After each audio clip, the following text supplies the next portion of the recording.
Doug, everybody's talking about leadership these days, and it's not just in corporate America, but it's also about the candidates who are running for president. How would you describe someone who makes a great leader? There's no formula, but when you know one, when you see one, you know one. Are they confident? Obviously, they have to be smart and know what they're talking about. But a lot of times it's recognizing people and inspiring people to do things that maybe they wouldn't normally do.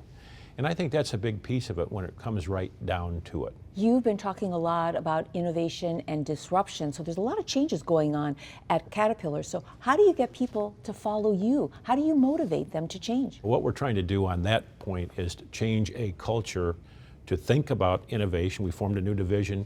We're starting to talk more about it all the time. The other thing I've learned in my 6 years now as CEO is communicate, communicate, communicate, and then do it again. I can't tell you how important that is, and everybody talks about it.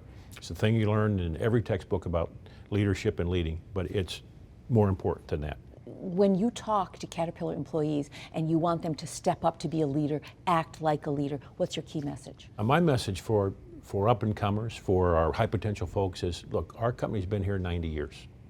And only through great leadership over 9 decades are we the industry leader we are today around the world.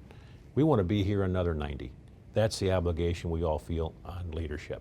And that's what I try to talk about often with young leaders. You have been spending your whole career at Caterpillar, 40 years, and you've held a lot of different jobs along the way. What's been the best leadership advice that you've ever gotten?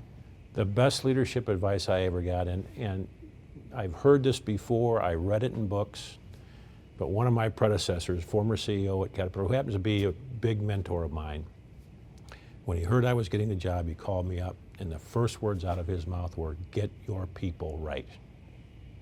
And by that he was saying the people that you rely on, that report directly to you, or a little bit broader group, make sure you have every single one of those, the best you can be, the best they can be, and the ones you want them to be. And have I learned that?